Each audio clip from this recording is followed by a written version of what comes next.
What's up, everybody? All right. Well, thank you for joining us, everyone. Welcome to the Runway Roundtable. I am the fill-in host for right now, GDK, and I'm joined by these two lovely gentlemen here. Are we lovely? Yes, you are Oh, lovely. wow. Thank you. Hey, I am John Michael Drew, and also known as Bitcoin Day IO. I manage the Bitcoin Day account and produce the Bitcoin Day events. And my name is Jeff. I am a Naples native that loves blockchain. All right. Well, being a Naples native, we're having to deal with some weather outside. It was pouring when I was driving in. But it's always nice to sit outside and listen to the rain out down here. Yeah, I spent a decade in California, and when it rains out there, especially South California, everybody loses their mind, right? Traffic is a real problem down here. People just kick their feet up. It's a nice thing here. It's not a cause for panic. Well, most of the time, so long as it's during the off season when we don't have the snowbirds down here that don't know how to deal with the rain. Yes. Well, I think that, I don't think people tuned in to talk about the weather. So I think we should just I was going to segue right into John. To what? Come on there. I went from South California, people losing their minds over rain. And then we're going to talk about people losing their minds over, immigration and de-immigration, entire fiasco. Do you guys want to dive into what's dominating the waves right now? Sure. Let's kick it off by talking about what's going on in SoCal. All right. So as you have heard, right now, California is ablaze, but I did see a funny post. Gavin Newsom actually just tweeted out addressing the, his populace and advocating, essentially saying that if anybody continues rioting, that there's going to be arrests. So change of tune, but let's check it out.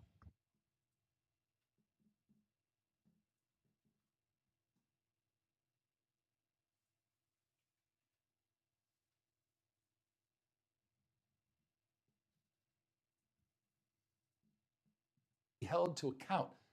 We all need to stand up and be held to account, a higher level of accountability. If you exercise your First Amendment rights, please do it peacefully. I know many of you are feeling deep anxiety, stress, and fear, but I want you to know that you are the antidote to that fear and that anxiety. What Donald Trump wants most is your fealty, your silence to be complicit in this moment. Do not give in to him. We all need to stand up and be held to account. So that's not the clip I was actually thinking of. Okay, because I was going to say, like, Trump doesn't want fealty to him. He wants fealty to the law. Like, stop breaking the law. Exactly. Isn't he doing, like, terribly in Newsom? Like, he thought he was going to be the next Democratic forerunner or something, or the next face of the Democratic Party, and his polls are terrible right now. Yeah, I think somebody's passed him up, but I can't remember who it is. Well, I think they did a poll, and it was Ocasio-Cortez was supposed to be the new face of the party. And if that's the case, that's dangerous. Yes and no. I mean, might be good because running against her wouldn't be too hard. Yeah, right. So long as we're, what was it? She said something like if you incite violence or destroy our communities, sorry, this is you're going to be held to account. That kind of criminal behavior will not be tolerated. Full stop.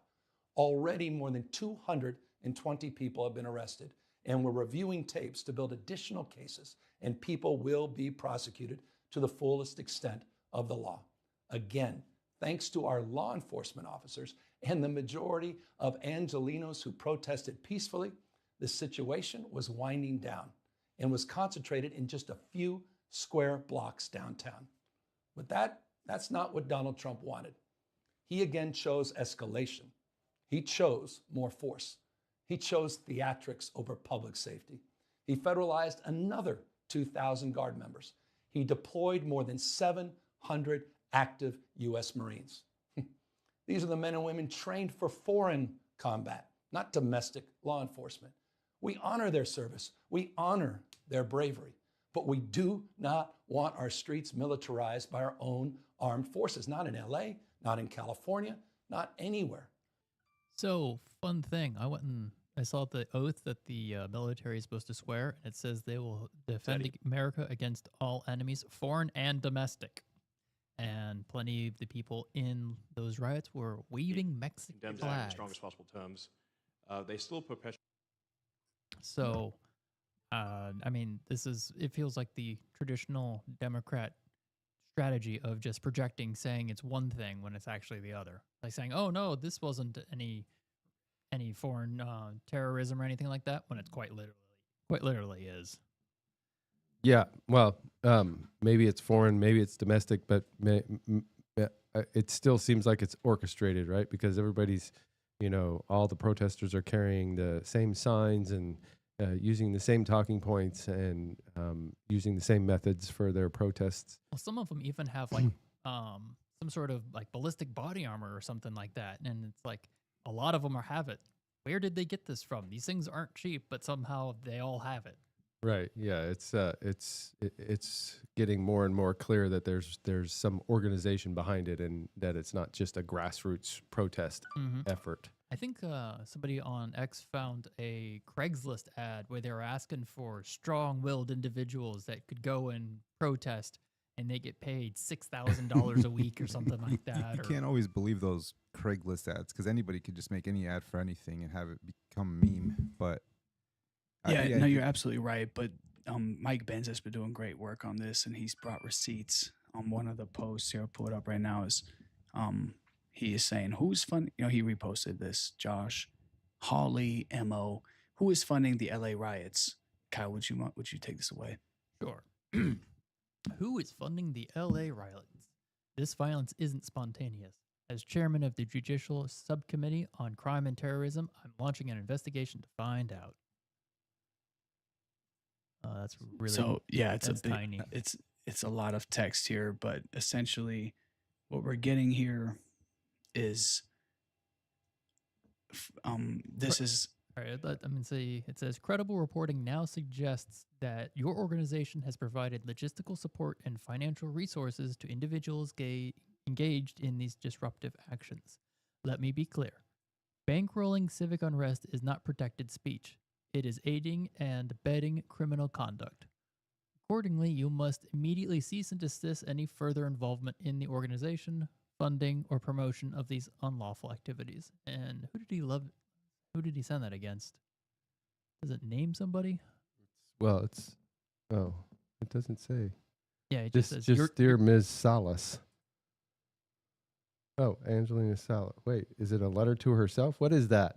That might be the mayor, because it said the address either. It's so here. I see. I got comments kind of. It was go back up to the top. The whoever sent it to Angelica Salas, who is the from the executive director of the Coalition for Humane Immigrant Rights. Okay. But what we're seeing in some of the other tweets he's pointed out is that this ties back to George Soros, even somehow the wife of the Walmart CEO, the Walmart founding family. I forget her name. Walden, I think. Walden, that's right. Somehow she was sponsoring articles in the New York Times calling for riots and whatnot. And people are, here it is right here. This article here was funded by the Walden family, by specifically Miss Walden. And here Mike Benz says, in case you're wondering why the Walmart heiress is promoting the mass street protest against Trump this weekend, it's instructive to remember it's all the way down to Pizza Hut. Once again, a rabbit hole, but apparently this all ties down into this woke agenda, this DEI agenda to divide and conquer.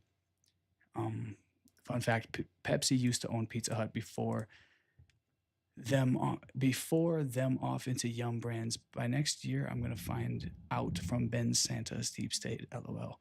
Yeah, I don't know what this Pizza Hut rabbit hole is all about. That's a new one for me. I don't know, but you're making me hungry. Yeah, I haven't heard about the Pizza Hut thing, but apparently they benefited from the CIA bringing tens of millions in. Whoa. So let's listen to the first minute here. Mike Benz does great investigative journalism and likes to touch on subjects that most people stay away from. And I give this analogy a lot just because it's funny, but, Pizza Hut got 200 million new customers or whatever when the Could you CIA lower it a little bit more? and the State Department and USAID destabilized the Soviet Union.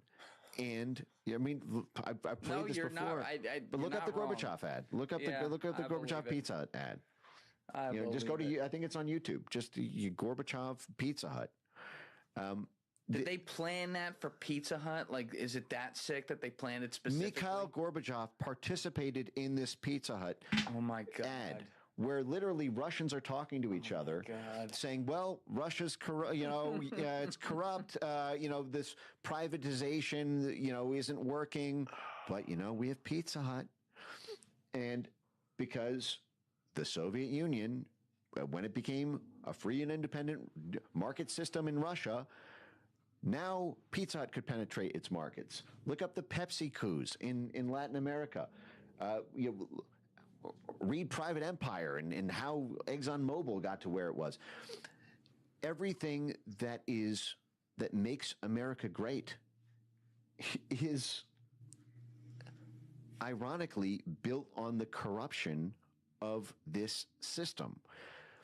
ExxonMobil did not necessarily win by being the best, most cost-efficient oil company. ExxonMobil wins because the U.S. military goes in and invades Iraq and funds ISIS to take over Syria, and moves into fields in Mexico and strikes favorable deals with Canada and blows up things like the Nord Stream pipeline in Ukraine so that Exxon and Chevron's LNG serve as Europe's markets. It's the same thing with every multinational corporation. Mm-hmm. It's whether, and we don't need to, if you, everyone can look this up if they want, if we're low on time, we don't need to. No.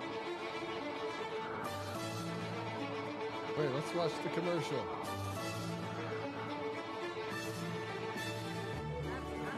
I've been to that Pizza Hut a couple times, by the way. Really? Huh. Это из-за него у нас в экономике бардак.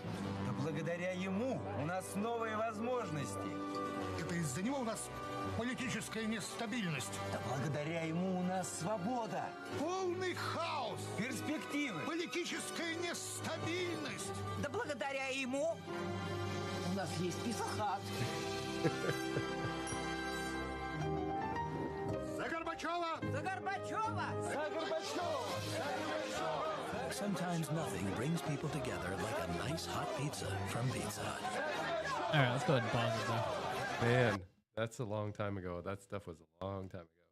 Long time ago. Zagorbachev. I mean, this is why we need to just declassify pretty much everything in the federal government right now, because we have to sift through just the insanity of what's been happening in the last, 50 years apparently. Apparently it's been going back for decades more than we thought. Yeah, well, so, some of what he said is the corporations are just taking advantage of the opportunities that were created, whether it was by, scandalous government operations or some other means. He seemed to be implying that the corporations were leading those causes, but to me it's more like the other way around. I would think I think it's mutual. Like one is game for it anyways. So the government's like, oh, we need to cause instability. Well, we got to do that with our branding, with our marketing, showing how good our American brands are. And I'm sure Pizza Hut was trying to bribe a bunch of people so that they were picked as opposed to Domino's or Papa John's or something.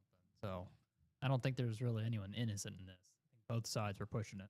Yes. Well, you can't get any business done in Russia without a bribe. So whoever had the biggest bribe, maybe, I don't know. Yeah, probably. Anyway, I heard like when they were when the Soviet Union was collapsing and they were all breaking apart, it was all of the big mob leaders that were already had positions in Soviet Russia or Soviet Union went and just said, "Oh, this factory belongs to me now. I'll keep you getting you guys paid, but you're going to report to me." And so now all of a sudden they had a bunch of factories for no cost. Well, that's not exactly how it worked, and we don't need to do this history, but I will say I'm woefully unprepared for that. The way that it worked is that the government issued vouchers to every person, every citizen got a voucher so that they could buy a portion or a stock in whatever company, either the company they were working for or whatever company that they wanted to, because in the socialist Soviet Union, everything was owned by the government. So and so those vouchers went out and everybody got their vouchers, but then the smart guys, there started to become a black market. They were like, well, I could buy that voucher from you for, if it might only be worth 10 rubles, I'll buy it from you for 20 rubles and double your money. And so that's how the oligarchs became oligarchs, because they went around on the black market and they bought up all the vouchers, and then they held all the vouchers to buy all the stock in all the companies when they went public. Well, good foresight on them, I guess. I mean, they had to have the rubles somehow. Yeah. So I don't know. That's something I'm not educated about. So but something along the same lines that many of you probably don't know about is that happened in Russia when Putin invaded Ukraine and all the U.S. companies pulled out. You know about that, right? That was like all the U.S.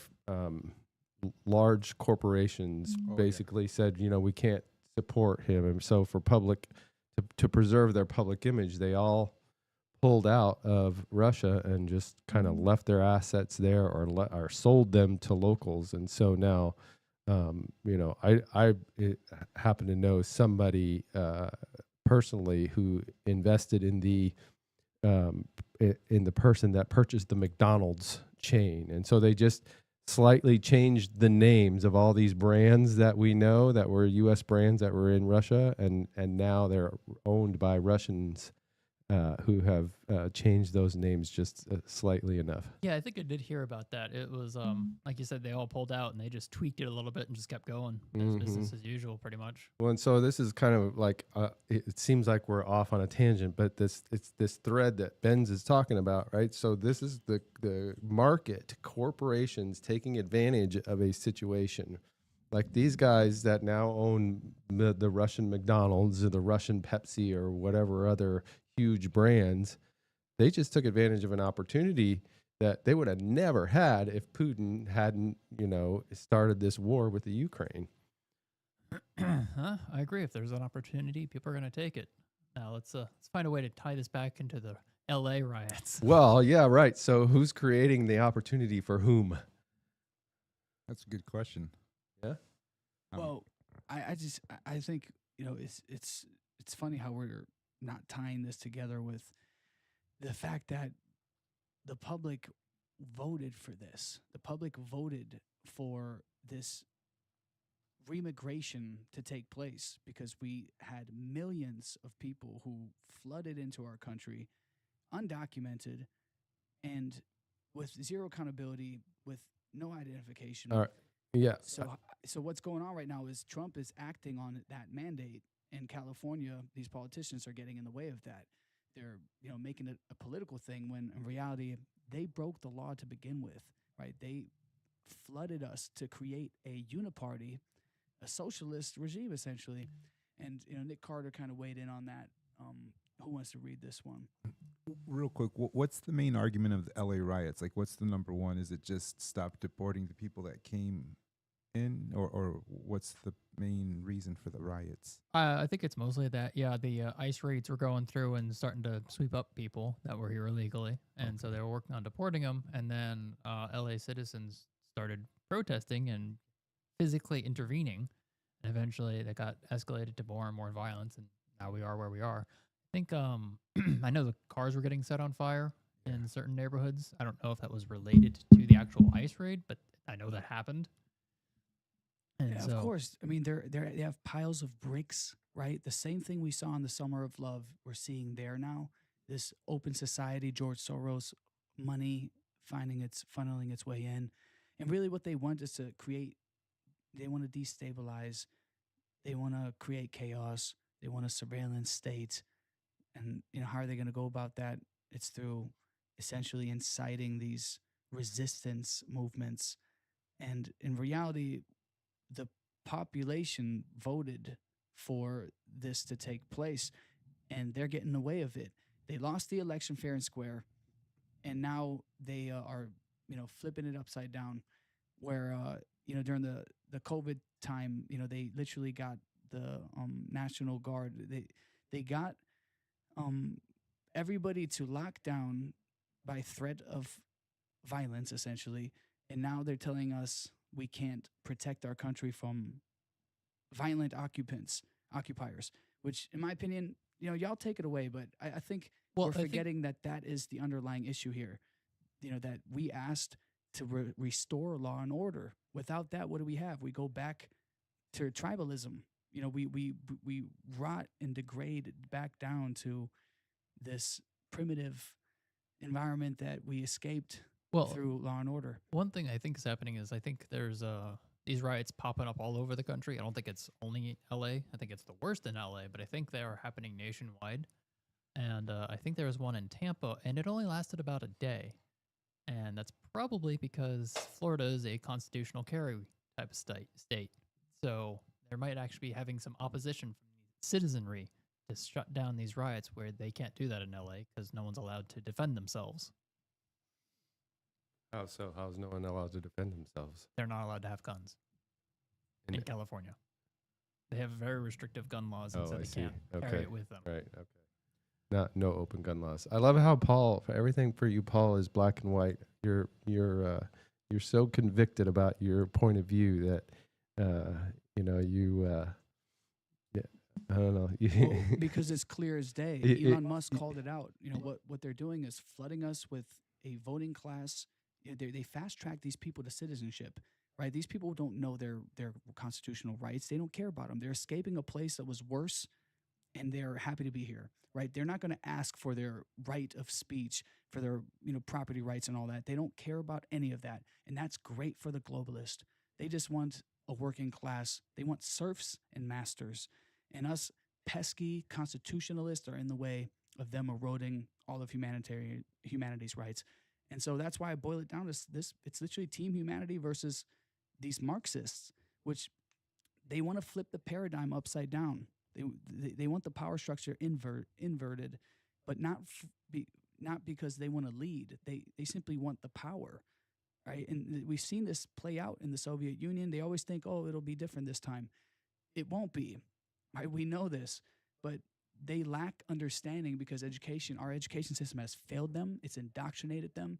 And on that, let me actually pull up this bookmark real quick, because on that subject, it's very clear that academia here is failing for a simple reason.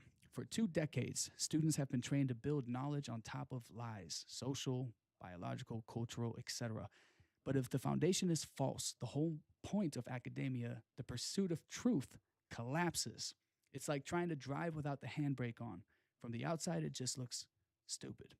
When kids are forced to mindlessly chant that everyone is the same, that biology is fiction, that what they see is not real, you don't get the truth. Seekers, you get brainwashed and mentally paralyzed parrots. And so progress moves elsewhere.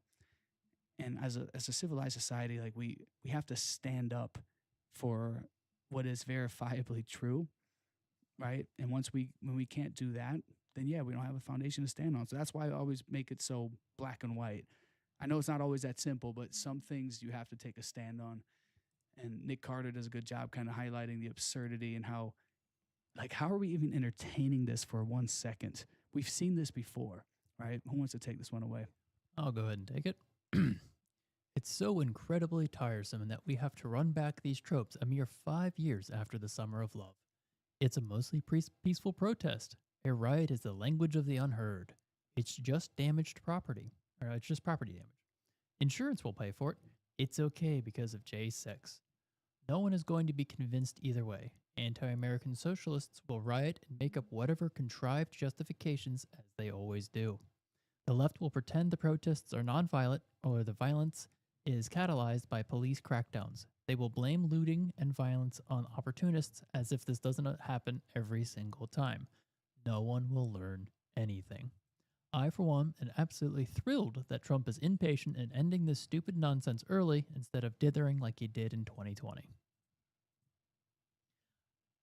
I mean, he's right in saying, no one's going to change their mind on things anymore. Like, I don't imagine the average California will hear the truth. They'll probably get it filtered through either leftist propagandists or the corporate media, and they'll continue to go on with their justifications and their rationalizations as to why Trump is bad, why we shouldn't be defending our own borders, actually having a country and a nation, and importing immigrants and having just a second-class citizen of illegal immigrants used to sway voting and the the count when it comes to the census, the congressional seats. That's the word I'm looking for. Yeah.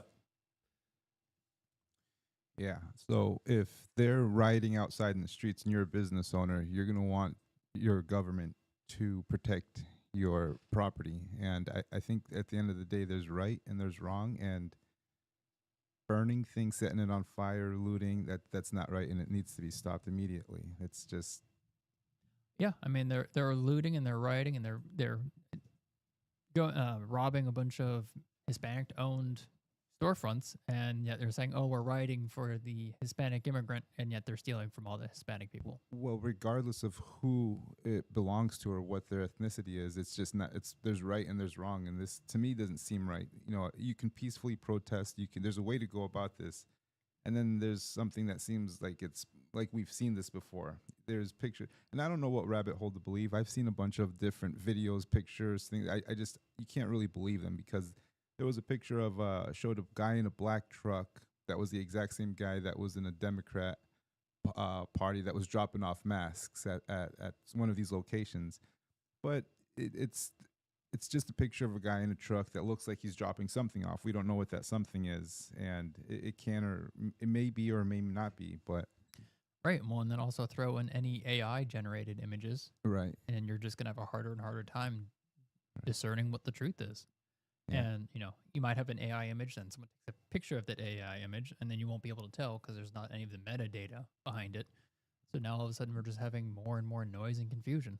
Yeah. It'd be interesting to see more social, feeds, like actual people that are out in the streets that are, because I haven't seen, as much of like these kind of posts that I've seen, I haven't seen a whole lot of actual real people reporting back, but maybe that's just not what my timeline is made of. Yeah, I've seen a ton of footage from on the ground of people just launching rocks, shooting fireworks into the police, people pushing and punching the police when they're trying to restrain someone.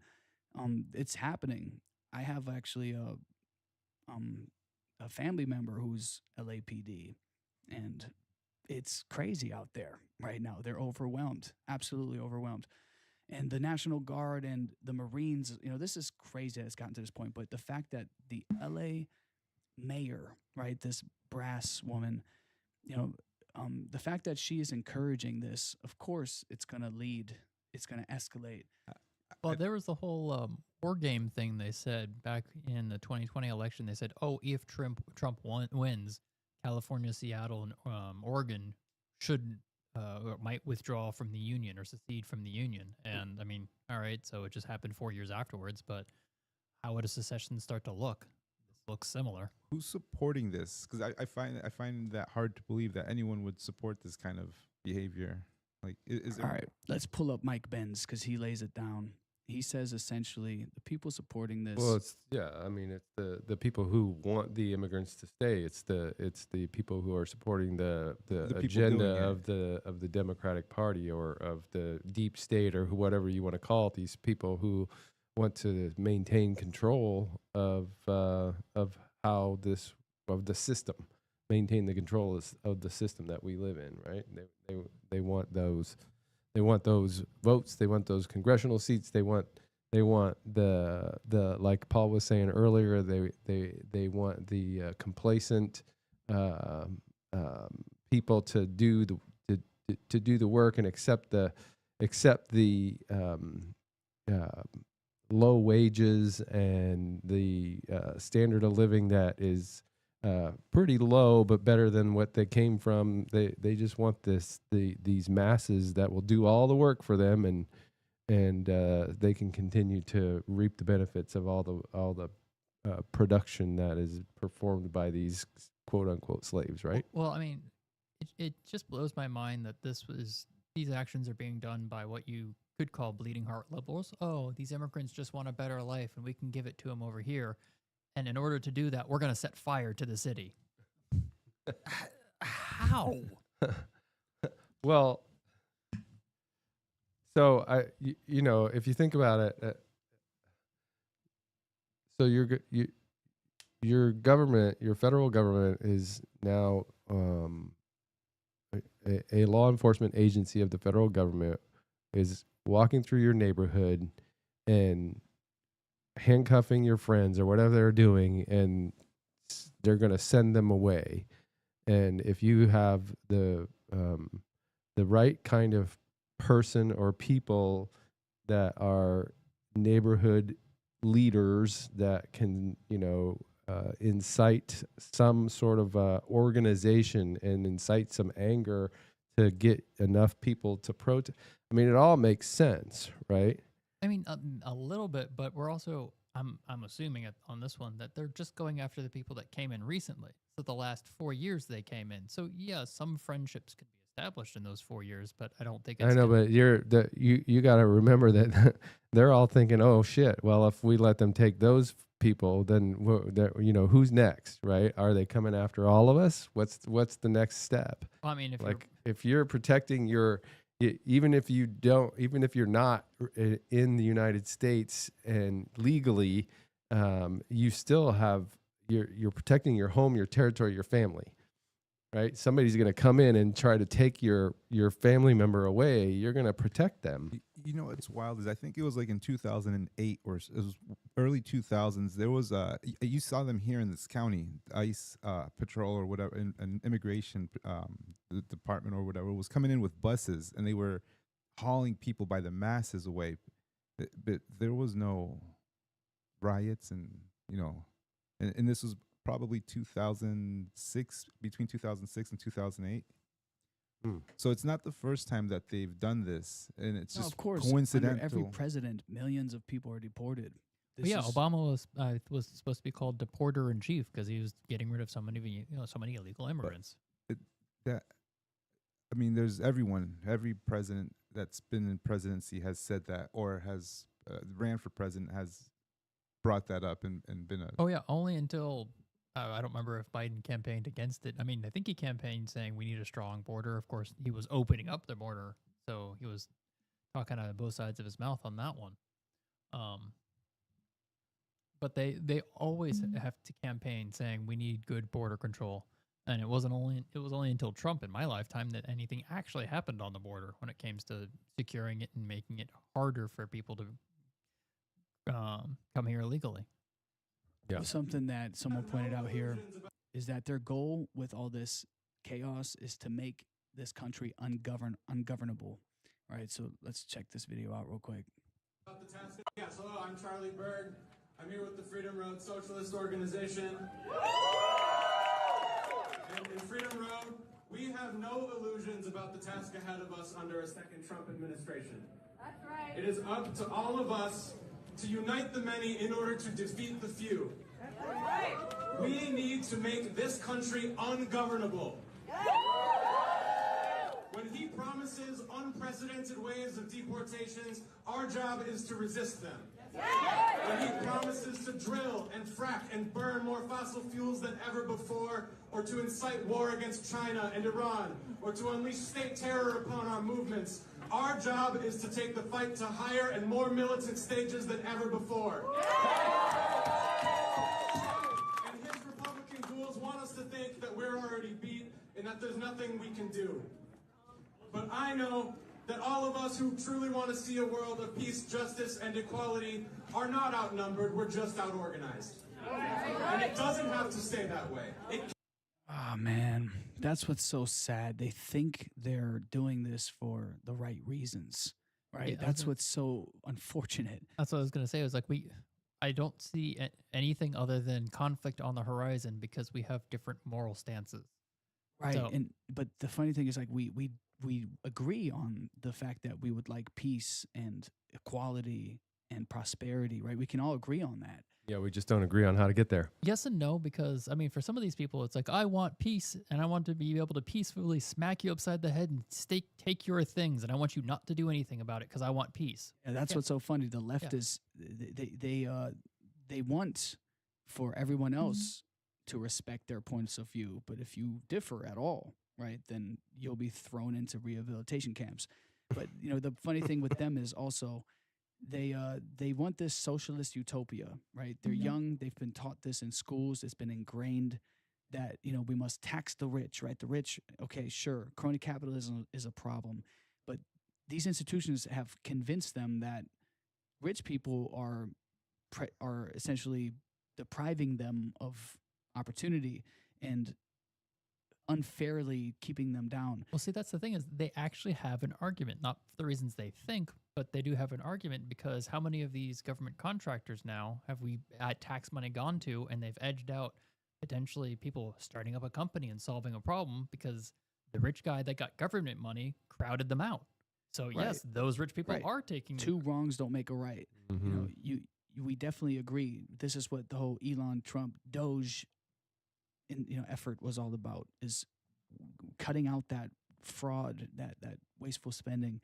And unfortunately, we're seeing that that's not going to happen, right? Doge is, I don't know how that's going to continue because essentially Trump acknowledged that they have to spend, that we're in this debt spiral, and the military budget is, all of that's consuming unprecedented amounts of U.S. tax dollars. We're not going to solve this issue unless we transition to a hard money. But where we are today with these kinds of young people trying to stand on this, virtuous ground, I get how it's appealing for people to say, hey, yeah, we stand with them. But what they are failing to understand is that you essentially are embracing this anarchy, this Right. Well, some of the young people are like saying, "Oh, we stand with them," but they're standing against the rule of law of just, America is a place, it's a country, we have borders, and some people are citizens, some people are not. If you want to even just come here and live here without being a citizen, there's a process you have to go through, and we're only trying to enforce the rules that everyone up to this point has agreed upon.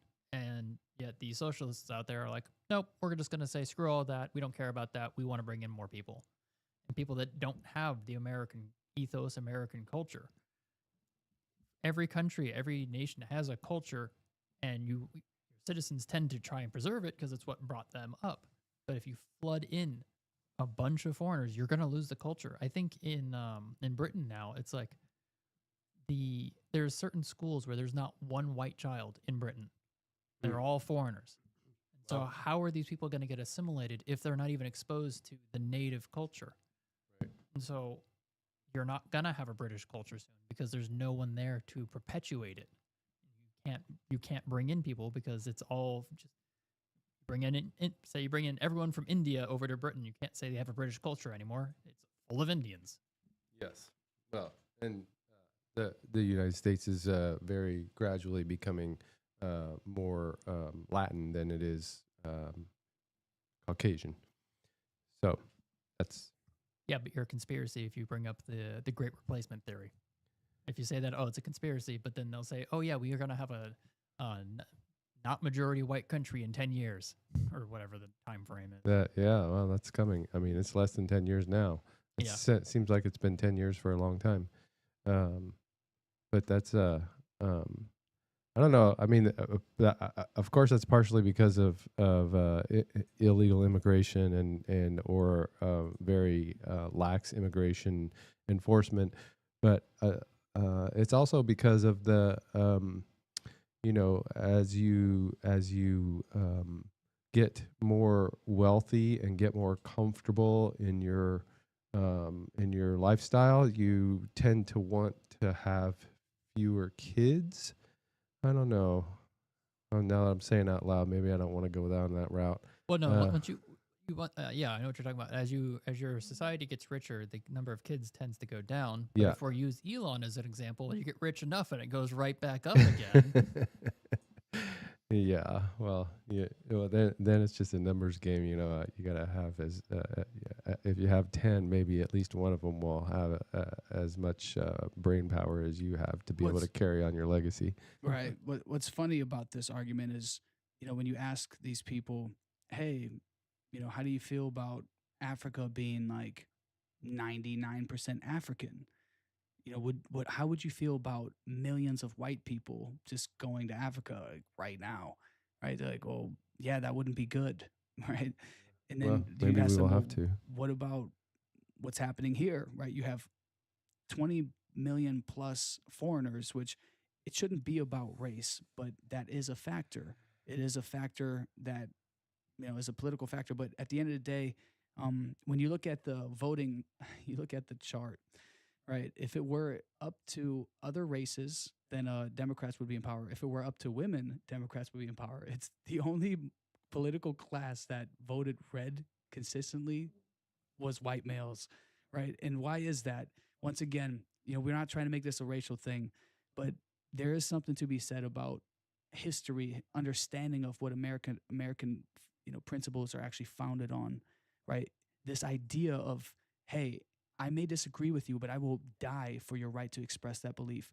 That is an inherent American value, right? And that's something that men understand the importance of, right? And once that goes away, then we're back to hunter-gatherer tribalism, murderous states. I mean, I'd say in a way that we're already there where that's not true anymore. There are plenty of people in this country that I wouldn't die for their right to defend some of the things they say, such as eat the rich.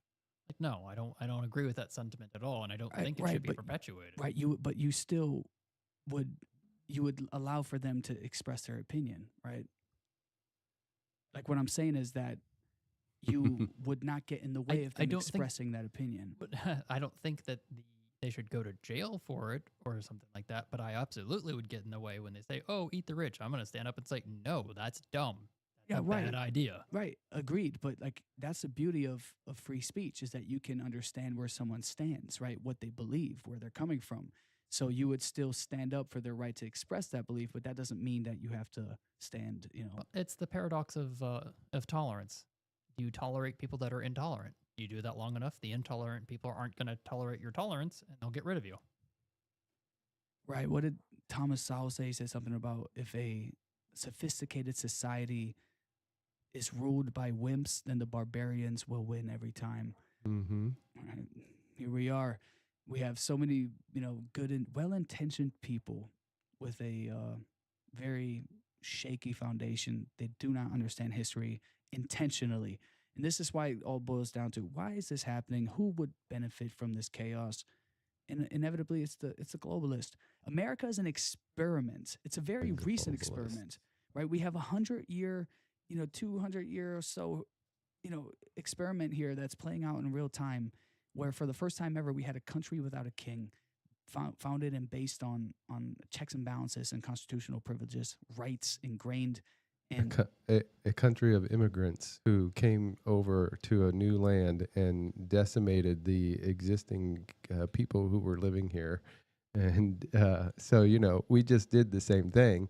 And now we didn't learn from our own mistakes or our own intention, our own history, our own past that we came in and we took over a country. So where should we be allowing all these people to come in? Maybe they'll do the same thing to us that we did to the Native Americans, because now we're the Native Americans. No, see, that's the thing. It's the society with the most advanced technology that will thrive, that will survive, that will dominate. And that's where all these people get it wrong. Drill, baby, drill. They're kicking a sleeping giant. What these people don't understand is if they keep this up, they're going to be decimated. And so that's what we're trying to avoid here as peaceful, oriented individuals. Is, guys, you don't know what you're starting here. You do not understand the wrath of Marines that will come down on you if you violate the law-abiding citizens that coexist peacefully in this experiment that we have, where we set aside our differences to coexist. And if you force those, whatever beliefs you have on those people just trying to live their lives, trying to have successful businesses, then they're going to have to stop their affairs and focus on protecting themselves and their families. And fortunately, we still have somewhat of a political of a governing body in place that, thank God to Trump winning this election, that is seeming to represent the will of the American people, which is simply that we want law and order, we want business, we want a booming economy, right? We don't need any of these riots. There's ways to have these discussions and this dialogue in a constructive manner. Yeah, but Paul, come on, man. The sending ICE out to raid people, and there has to be another way to do it, right?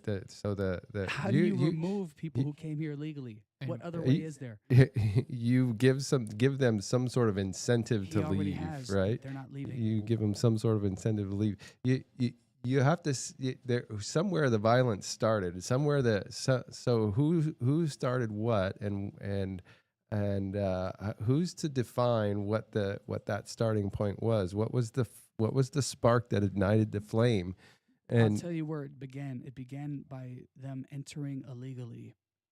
That's that's breaking the law, right? You're breaking the law. Yeah, but that spark didn't ignite this flame. What ignited this flame was the Trump administration acting on the on the mandate of the people. But the mandate of the people, it was not the mandate of the people, it was the mandate of the electoral college. It wasn't the mandate of the people. That was actually a very unifying political subject, because isn't Trump's numbers doing great right now? I don't know, but you got to go back and look at the popular vote, the results of the popular vote for the 2024 election, because you keep saying that, and everybody keeps saying he did, but barely. Barely. That means there's like 49% of the population that did not want Donald Trump to be in office. That's what happened with Trump the first. No, Trump lost it the first time. I think he lost the popular vote the first time and won the electoral vote. Yeah, Obama barely won it the second time. I think the popular vote. Yeah, and no one ever said, "Oh, he barely won it." It's like, no, he won it. So his ratings might be high for one reason or another, but he does a lot of stupid shit too. Oh, no doubt. And he has he has the mandate of the people because he won this election. But if you step over the line Americans and realize that if we don't win this election, that we're going to have a socialist regime, like Elon Musk said, essentially, that anybody who was politically in opposition to the deep state was going to be attacked by a weaponized DOJ, by a weaponized executive branch, right? They were going to politically assassinate any of their opponents. And that's why Elon Musk, a previous Democrat, Tulsi Gabbard, a previous Democrat, RFK, all these people migrated over to the right, because Donald Trump was representing what all working class Americans were feeling, is that, hey, our government doesn't actually have our interests at heart.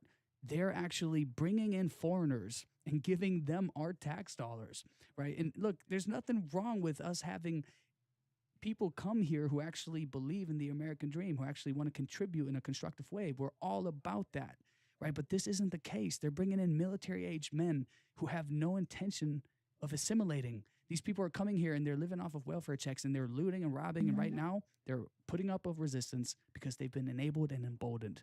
And so there has to be a strong precedent set right now, essentially. And I'm glad we're seeing it.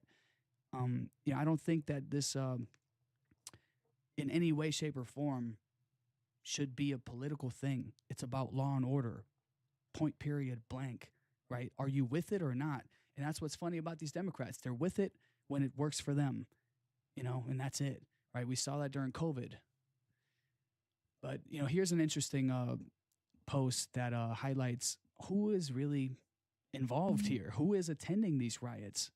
And that's, an interesting find from Shadow of Ezra. Who wants to read this one? I'll read it. All right.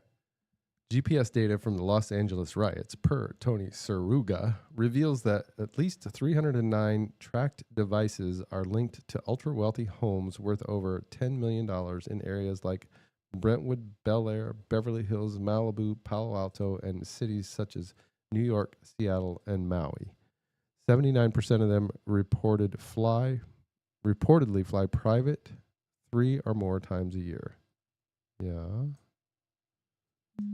So These are the protesters he's talking about. Who's he talking about? So a lot of the people in the crowd here, I'm sure they're measuring. They did the same thing during the riots during the summer, where they can keep track of people's location just through their cell phone data. And anyways, it's interesting, right? How come all these upper class people are like showing up to these violent riots? This is all theater. This is like in a one little square block, and like that guy's riding his bike through there like there's no big deal going on. But it shouldn't be happening in America regardless. No, this guys, I lived this. I escaped this during COVID. I was coming back from Santa Monica Beach biking, right? And I found myself in a war zone, right? And this was during the BLM stuff. I kid you not, there was blocks, like I'm talking like 10 executive blocks where there was fire. Starbucks is on fire. People just smashing stuff. People running people over with cars, right? And by the time I got home, I had PTSD. Like I literally saw people get ran over by cars. I saw fires, right? But one of the funny things that, goes in line with what he's saying here is I was a property manager in LA, right? We had 3 different apartment buildings. And the very wealthy kids who never had a job in their lives were all out there part of the protest. And when it came time to pay rent, because there was this whole sentiment of fuck the establishment, anti-white, anti-this, blah, blah, blah. I kid you not, these white liberals decided that paying rent was racist, right? So they didn't pay rent. And not only that, they went around our apartment complex and started trying to get people to sign this petition. They were saying, hey, like, we're not paying rent and we're getting signatures and there's nothing you can do about it, right? So I'm thinking to myself, like, gosh, these kids come from Malibu and they're out here causing all kinds of problems. And that's, once again, they have the right intention. They're trying to stand up for the underrepresented and all this. I get it. Your heart's in the right place. That's why they say, right, if you're young and you're not a liberal, you don't have a heart. When you're old and you're not a conservative, you don't have a brain. Right? It just sounds like a bunch of kids who can't even keep their own lives in order or trying to prescribe how to fix the world. You nailed it. Right. Yes. That's a good explanation. Yeah. So this subject is fucking multifaceted. We can go on and on and on, but I'll shut up. Oh yeah, you've kind of been dominating the pod, Paul. I'm sorry. Why did you even have us in here? I've been meaning to. So here we have some comments. Oh shit. Okay, Matty Ice is weighing in. He was not able to be here, unfortunately, as he is on vacation. But can you guys read some of his comments? Can you scroll down a little bit? I think there's. Peaceful protest should absolutely be supported, even if we disagree. Minor civil disobedience has always been a part of peaceful protest. These are not organic protests. These are highly coordinated, as Data Republican has been exposing. Actual taxpayer money is being laundered to these NGOs, who then donate to these groups who are rioting. And that was kind of my point, like before, that this is not the first time that there's been trucks that come in and take people, that have mass deportation. But it is, we're seeing what's happening. I mean, it just seems to me like it's not organic. Yeah.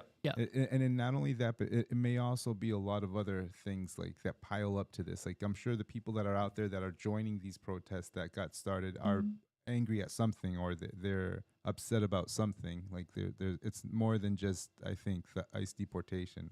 Yeah, they're getting paid from the Craigslist ad.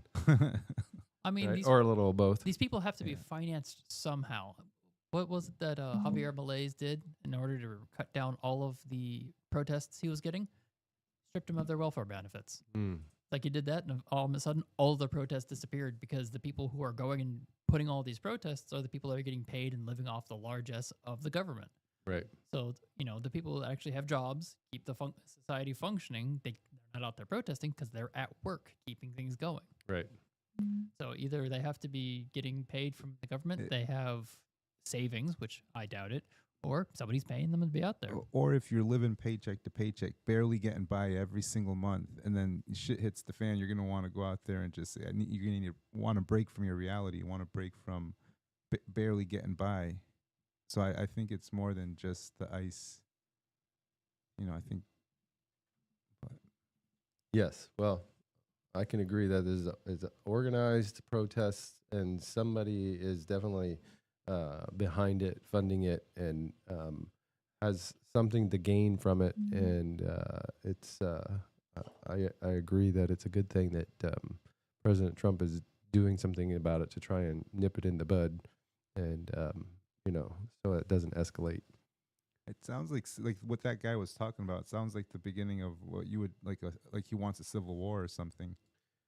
Well, I mean, as Tim Pool likes to say, what's the off ramp?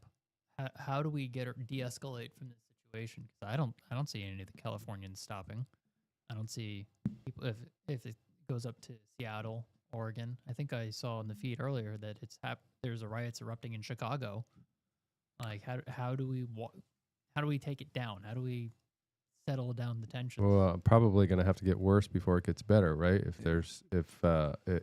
the Marines have to open fire, or if they get fired back at, that's even worse, right? Then we have a civil war with armed combat, and maybe we'll have a couple of skirmishes of actual armed combat, and people will realize, oh shit, where are we going from here? And then we're all going to have to get out our ammo and I don't know if that's how that's going to happen, because American Civil War was kind of unique, where we actually had North versus South. Most Civil Wars is not like that. It's like neighbor versus neighbor. So the breakdown is a little bit more total in that regards.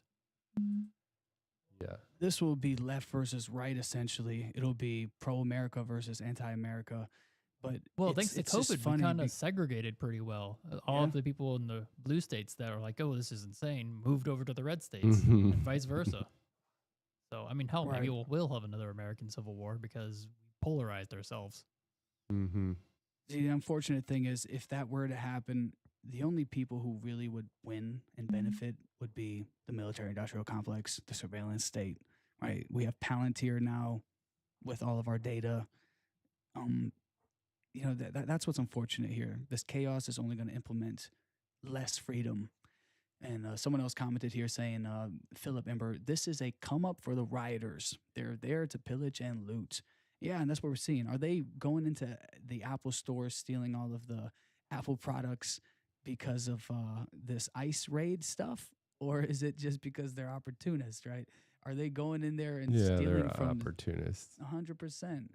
It's ridiculous. Whoever's supporting it, let's say it's George Soros, that he doesn't need the money from the pilfering of a couple of Apple stores here and there, right? That would be silly. That's just the poor people that are struggling to make ends meet, taking an opportunity to grab some stuff and maybe resell it and make a little money. Michelle Weekly nails it here. 2.0. Jeff, you want to take this one? As the Summer of Love 2.0 kicks off, I am endlessly thankful to live in Florida with my guns and my family and my friends and my chickens. To those who still live in the cities, may the odds be ever in your favor. Yeah, there was a moment in LA where I was trying to get groceries, and within a 5-mile radius around me, all the stores had gotten burnt down. This was a real thing. So, yeah, may the odds be in your favor. So there was an interesting development today. This is Bitcoin related. Moving on from problem to solution. We've got enough problems on our hands, and why does Bitcoin matter in all of this? Because essentially it's a hard money that the government can take from you, that if there is ever conflict, war, you can take it with you and find somewhere where there's peace, where there's civility, right? And those people will find each other and will create little pockets of paradise, that are based on a low time preference. So, but apparently Connecticut is not that place. Who heard about this news? It's news to me. News to me too, but so they passed a law to ban state investment in Bitcoin. Oh, so that's just state investment. That's not personal or individual. Right, Okay. state investment. So we won't see a reserve from Connecticut. We Yeah, won't see correct. a reserve from Connecticut, and we'll probably soon see, or not soon, but over time, see Connecticut become the poorest state in the nation. Yeah, we'll probably Florida will, actually, we don't have a reserve here. Arizona does and Texas, but perhaps they'll just buy Connecticut. Yeah, With the reserve money. or next year they'll overturn that law and they'll see their Yeah. ways. They'll learn, right? Just because it's a law now doesn't mean it will stay in effect later. That's true. We humans can change things that we create. Speaking of, we're going to get the inside scoop on this Florida Bitcoin Strategic Reserve situation from the senator speaking at Bitcoin Day. John, can you tell us about who this senator is and whatever inside scoop you have on why Florida was not able to advance that legislation to make us the second state? We had the chance to be the first state in America with a Bitcoin strategic reserve, but we lost that due to political bullshit. And this guy's going to spill the beans. Yeah, well, I don't know if he's going to spill the beans or not, because the beans are secret, maybe. But Senator Joe Gruters will be appearing at Bitcoin Day Tampa on Saturday, June 14th. That's this Saturday. And he is the person who sponsored the bill for the Strategic Bitcoin Reserve bill for Florida. And he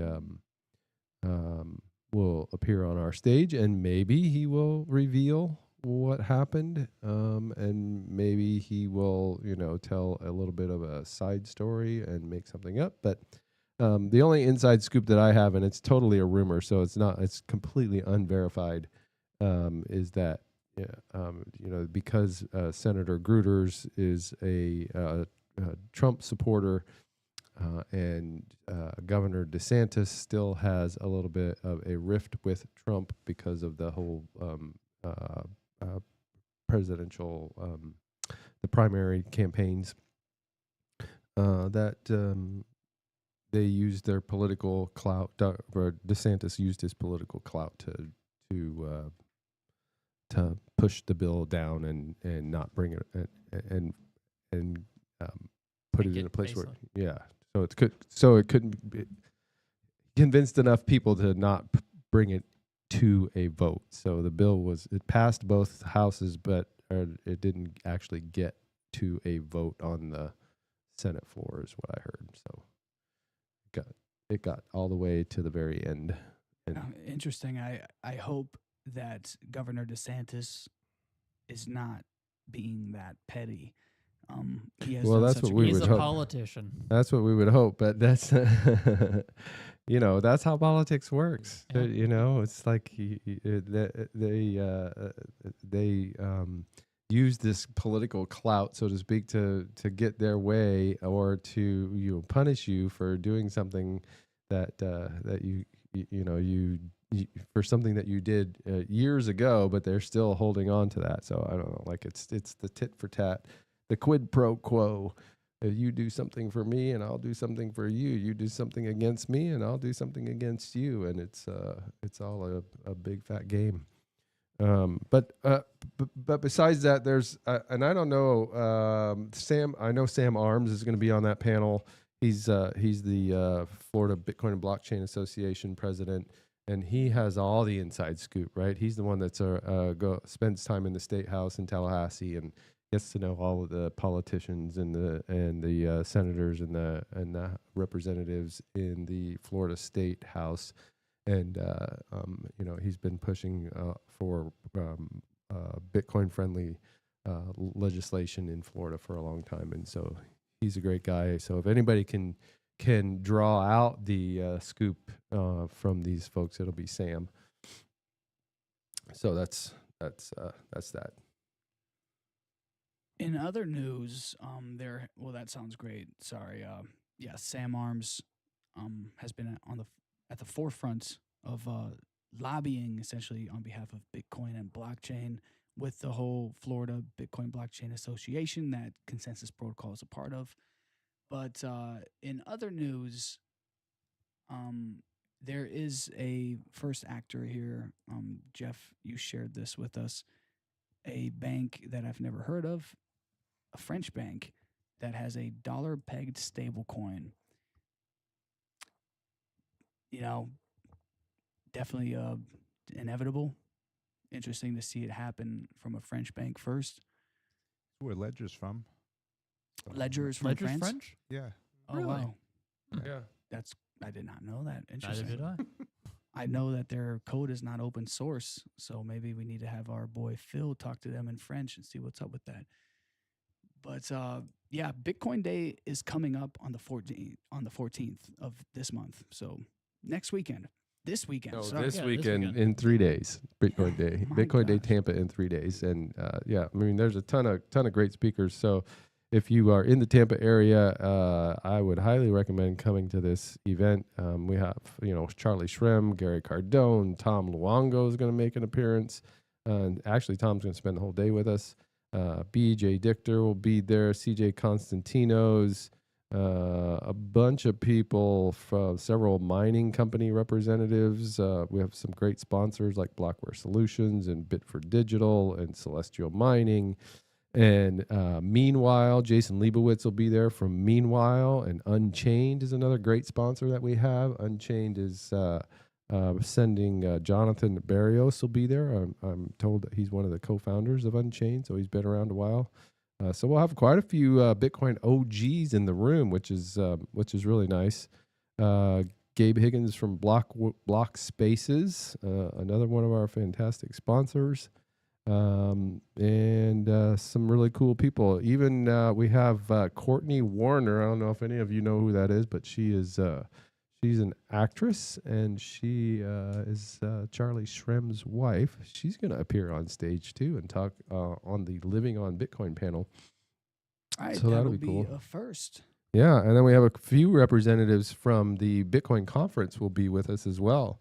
And so anyway, it's going to be a great day, and then in the evening we'll flip the room and we're going to have a gala. So it's the annual fundraiser for the Bitcoin Bay Foundation, and all of these folks were going to hang out with us all day, and then they're going to join us during the evening to party with us a little bit and enjoy some drinks and some heavy hors d'oeuvres and some dancing and a silent auction. There's some cool stuff in the silent auction too. So there's a couple of VIP or not necessarily not whale passes, but pro passes, I think they're calling them now, to the Bitcoin conference in Vegas. Will be on the silent auction table. And I know there's a Bitcoin miner. Bit4 Digital is donating a M30S Plus, a What's Miner M30S Plus. So you could get that at the silent auction, and all kinds of really cool stuff. So it'll be well worth your time, and the price of the ticket if you want to join us. And you can do that by going to bitcoinday.io, and click on the Tampa event, and it's pretty easy to buy tickets. Look at that. Paul's got it up on the screen right there, that great big button that says buy tickets.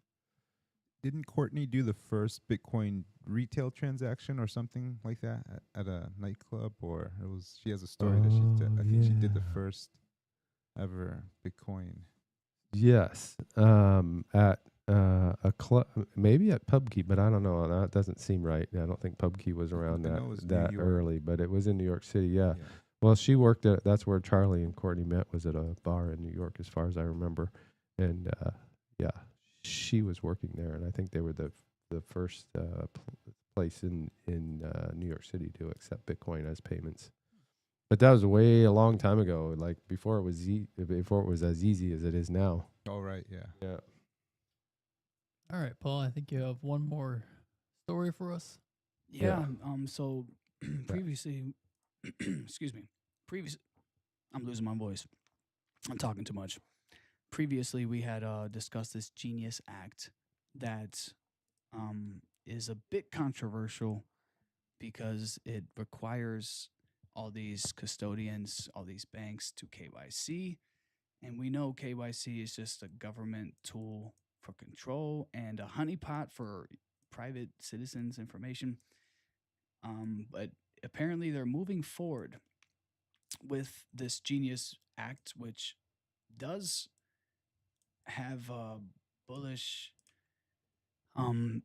elements for the Web3 community. So that said, the Senate votes to move forward with the Genius Act stablecoin bill. So Cynthia Loomis is rallying behind this hard. It's positive for Web3 adoption, no doubt about it. America. Yeah, I mean, it's just going to be opening the doorway because once people get used to using stable coins, they're going to get used to using crypto in general. So it's a good way for them to get into the ecosystem. They're using USDC or USDT, whatever, but they still have to download a wallet. They still have to learn how to do transactions.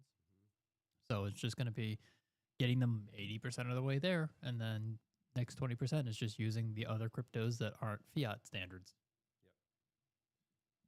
Yeah, nothing but good stuff from it. Although I don't know the whole thing. There, I don't know if there's ever a bill in Congress that is all good. Is there? Do they ever pass one that's ever has? There's got to be some pork or something in there, right? that we're not being told about. But yes, I agree with Kyle 100%. Stablecoin usage, it will do nothing but good for the American people and help us to navigate this digital world that we're living in, and probably do a lot for catalyzing the use and adoption of Bitcoin in the process. So Michael Saylor had a funny moment here. It's a 30-second clip. We'll just react to it. So what do you say to people who say, well, it's a Ponzi scheme because every time Bitcoin goes up, you issue more equity and debt to buy more Bitcoin. It just keeps going and going and going. Yeah, just like developers in Manhattan, every time Manhattan real estate goes up in value, they issue more debt to develop more real estate. That's why your buildings are so tall in New York City. It's been going on for 350 years. I would call it an economy.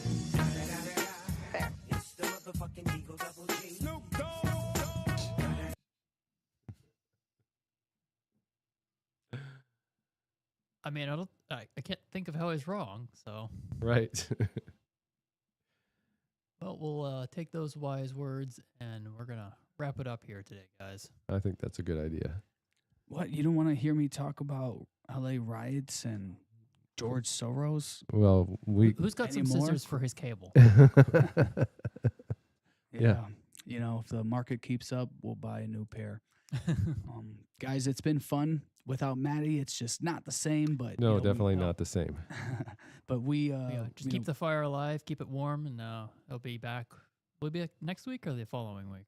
So Maddie's out of town for an extended period. He is living his best life, and so we are gonna be truly, faithfully holding it down for another week. We've got the Bitcoin Day conference this weekend where we will be live streaming as well and have awesome interviews lined up. So definitely tune in for that. Yeah, where are you going to be live streaming from, Paul?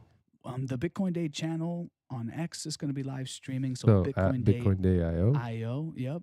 And Protocol Pulse will live stream there as well, and we'll do a runway pod from there, just to keep this momentum going. So we really appreciate you tuning in. Not the same without our head honcho Matty Ice weighing in with his takes as he is dialed in on these subjects. We're juggling quite a few hats over here, but it makes for a well-rounded discussion. Sorry that I'm not on camera and I'm chirping away. JDK, thanks for holding it down. Hefe, JMD, I know That you was have a lot supposed to to be do. GDK. Yeah, that's what I thought. GDK, yeah. What did I call you? JDK. JDK. Oh, my bad. It's goddamn it, Kyle. GDK, and we've got. It's a me. No, it's not. My name is Jeff. What's up, brother? Someone had to say it this pod without Matt here. So yeah, it's been fun, guys. John has got so much work to do. Thanks for sitting in with us today and sharing your on the ground experience in Russia. You can't get that from anyone else. So been fun, y'all. We'll catch you on Friday. Take care. Aye. The runway.